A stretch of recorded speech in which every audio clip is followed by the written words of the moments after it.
Assalamualaikum warahmatullahi wabarakatuh.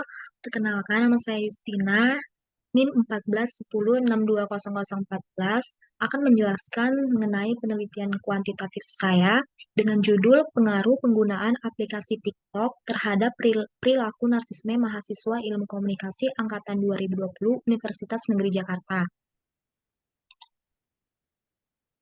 Dengan latar belakang, perkembangan teknologi sangat dibutuhkan untuk menciptakan inovasi yang berguna untuk memberikan manfaat positif bagi kehidupan.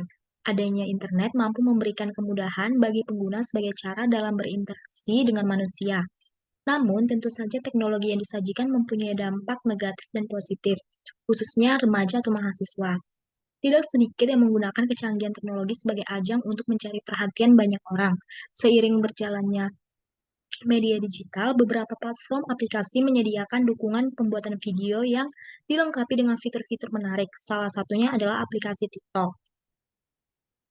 Banyak pengguna TikTok yang sekarang menampilkan dirinya dengan bebas di media sosial dengan membagikan foto dan video yang diinginkan kepada khalayak.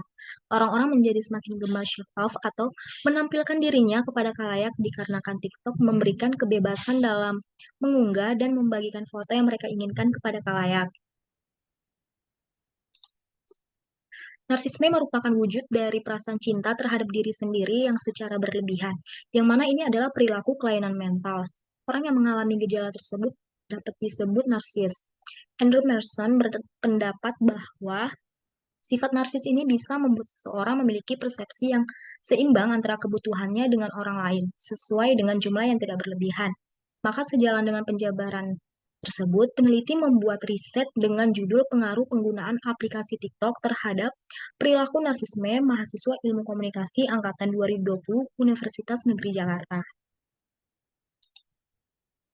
Selanjutnya untuk rumusan masalah, dari latar belakang masalah, maka penulis merumuskan masalah masalah dari penelitian ini. Yang pertama, seberapa besar intensitas penggunaan aplikasi TikTok oleh mahasiswa ilmu komunikasi angkatan 2020 Universitas Negeri Jakarta. Lalu yang kedua, adakah pengaruh penggunaan aplikasi TikTok terhadap perilaku narsisme mahasiswa ilmu komunikasi angkatan 2020 Universitas Negeri Jakarta? Lalu untuk tujuan penelitian, tujuan yang ingin diperoleh dari penelitian ini adalah yang pertama untuk mengetahui seberapa besar intensitas penggunaan aplikasi TikTok oleh mahasiswa ilmu komunikasi angkatan 2020 Universitas Negeri Jakarta. Yang kedua, untuk mengetahui pengaruh penggunaan aplikasi TikTok terhadap perilaku narsisme mahasiswa ilmu komunikasi angkatan 2020 Universitas Negeri Jakarta. Selanjutnya, manfaat penelitian. Manfaat penelitian secara teoritis diharapkan dapat menambah informasi sebagai suatu bahan referensi yang berkaitan mengenai perilaku narsisme, khususnya penggunaan aplikasi TikTok. Manfaatnya secara praktis bagi peneliti, penelitian ini untuk memenuhi syarat dalam rangka menyelesaikan salah satu tugas mata kuliah metodologi penelitian komunikasi kuantitatif. Kemudian manfaat untuk mahasiswa yang diteliti. Bagi responden, penelitian ini akan mendapatkan manfaat berupa edukasi tentang dampak penggunaan aplikasi TikTok, khususnya terhadap perilaku narsisme. Kemudian untuk pengguna TikTok, hasil penelitian ini diharapkan bisa memberikan informasi dan masukan kepada pengguna TikTok agar dapat menggunakan aplikasi dengan bijak dan aman untuk menghindari penggunaan media sosial yang berlebihan dan menimbulkan masalah seperti narsisme. Selanjutnya untuk landasan teori. Landasan teori dari penelitian ini menggunakan teori uses and gratification, yang merupakan teori yang memfokuskan perhatian pada khalayak sebagai konsumen media massa dan bukan pada pesan yang disampaikan. Teori ini menilai bahwa audiensi dalam menggunakan media berorientasi pada tujuan, bersifat aktif sekaligus diskriminatif. Audiensi dinilai mengetahui kebutuhan mereka dan mengetahui serta bertanggung jawab terhadap pilihan media yang dapat memenuhi kebutuhan mereka. Berdasarkan teori uses and gratification, asumsi dasar dari penelitian ini ialah khalayak yang menggunakan media sosial, khususnya TikTok, yang sepenuhnya sadar terhadap ketertarikan motif dan penggunaan media tersebut, merasakan kepuasan yang didapatkannya dalam menggunakan media sosial.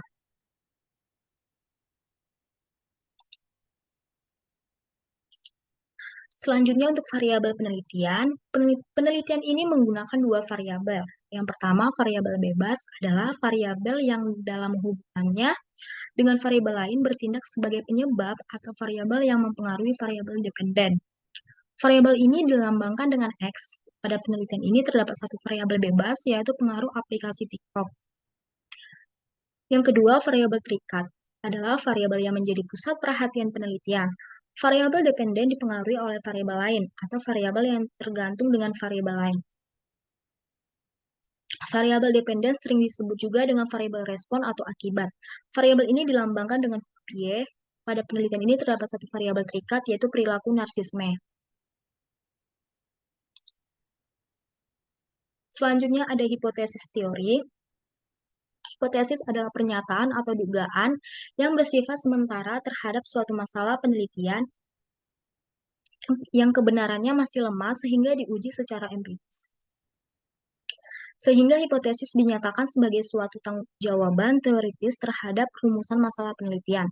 Berdasarkan latar belakang dan rumusan masalah yang diteliti dan dipaparkan sebelumnya, maka dapat dikemukakan hipotesis dalam penelitian ini yaitu menggunakan hipotesis teori deskriptif.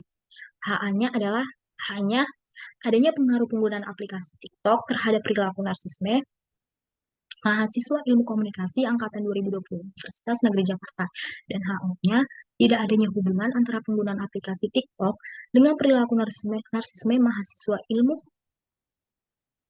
Komunikasi angkatan 2020 Universitas Negeri Jakarta.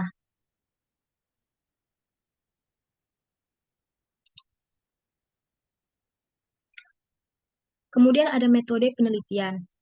Paradigma penelitiannya, penelitian ini menggunakan paradigma sederhana, yang dimana terdiri dari satu variabel independen X, pengaruh TikTok, dan dependen Y, perilaku narsisme. Rumusan masalah dapat berbentuk deskriptif, yaitu bagaimana X dan bagaimana Y. Kemudian yang B, pendekatan penelitian.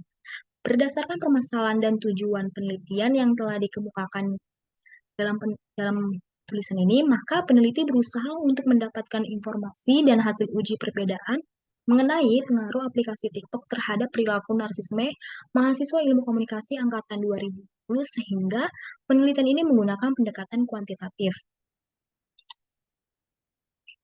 Selanjutnya metode penelitian. Jenis penelitian yang digunakan adalah penelitian kuantitatif deskriptif. Penelitian deskriptif merupakan penelitian paling sederhana dibandingkan dengan penelitian-penelitian yang lain. Karena dalam penelitian ini, peneliti tidak melakukan apa-apa terhadap objek atau wilayah yang diteliti. Dan jenis dari penelitian deskriptif yang digunakan adalah penelitian korelasi sebab akibat, di mana untuk mengetahui pengaruh penggunaan aplikasi TikTok terhadap perilaku narsisme yang meliputi X terhadap Y perilaku narsisme. Data yang akan dianalisis didapat dari penyebaran kuesioner kepada responden, yaitu mahasiswa Ilmu Komunikasi angkatan 2020 Universitas Negeri Jakarta. Selanjutnya di sini ada teknik penarikan informan. Untuk populasinya di sini populasi dari penelitian ini adalah mahasiswa Ilmu Komunikasi angkatan 2020 Universitas Negeri Jakarta dengan jumlah siswa berada ada seperti yang kita lihat di tabel tersebut. Dari kelas A Ilmu Komunikasi berjumlah 41 dan kelas B Ilmu Komunikasi berjumlah 39 orang. Lalu total semuanya ada 80 mahasiswa. Yang kedua, sampel. Dalam penelitian ini, teknik penarikan sampel yang digunakan adalah probability sampling, yaitu teknik pengambilan sampel yang memberi peluang atau kesempatan sama bagi setiap unsur atau anggota populasi untuk dipilih menjadi anggota sampel. Pengambilan sampel dilakukan secara stratific random sampling. Metode stratific random sampling adalah teknik yang digunakan untuk menentukan jumlah sampel bila populasi berstrata tetapi kurang proporsional. Selanjutnya di sini ada ukuran sampel. Survei ini dilakukan terhadap responden yang berstatus mahasiswa Ilmu Komunikasi angkatan 2020 Universitas Negeri Jakarta, yang mana pengambilan sampel dalam penelitian ini ditentukan dengan rumus Lovin. Bisa dilihat di sini dengan rumusnya, yaitu N sama dengan jumlah sampel, lalu N besar adalah ukuran populasi, dan E itu adalah margin of error, yaitu tingkatan kesalahan maksimal yang masih dapat ditoleransi. Dan di bawahnya adalah keterangan yang mana telah dirumuskan dengan menggunakan rumus Lovin, yaitu hasil dari rumus ini yaitu sampel yang diambil adalah 44,4 sampel. Nah, di sini bisa dapat dilihat, jadi jumlah sampel sebesar 44 atau 45 orang. Instrumen yang digunakan dalam penelitian ini dimaksudkan data yang akurat, yaitu dengan menggunakan skala Likert. Sugiono menyatakan bahwa skala Likert digunakan untuk mengukur sikap, pendapat, dan persepsi seseorang atau sekelompok orang tentang suatu fenomena sosial. Atau skala Likert ini digunakan untuk mengukur setuju dan tidak setuju, utamanya orang terhadap suatu rencana program, pelaksanaan dari program tersebut, hingga tingkat keberhasilan program itu. Dalam penelitian ini, peneliti menggunakan jenis instrumen angket atau kuesioner. Di sini ada sangat setuju, setuju, ragu-ragu, tidak setuju, sangat tidak setuju, yang akan dibuat di angket atau kuesioner nantinya. Selanjutnya ada metode pengumpulan data. Metode pengumpulan data yang diperlukan pada penelitian ini adalah observasi, yang merupakan metode pengumpulan data yang mana peneliti melakukan pengamatan langsung pada objek penelitian, yaitu pengamatan langsung pada mahasiswa ilmu komunikasi angkatan 2020 Universitas Negeri Jakarta. Kemudian melakukan kuesioner. Kuesioner yang merupakan teknik pengumpulan data yang dilakukan dengan cara memberi seperangkat pertanyaan atau pernyataan tertulis kepada responden untuk dijawabnya. Dalam penelitian ini menyebarkan kuesioner kepada responden yang berupa pertanyaan maupun pernyataan melalui Google Form mengenai pengaruh penggunaan aplikasi TikTok terhadap perilaku narsisme mahasiswa ilmu komunikasi angkatan 2020 Universitas Negeri Jakarta. Sekian dari penjelasan saya pada hari ini. Terima kasih.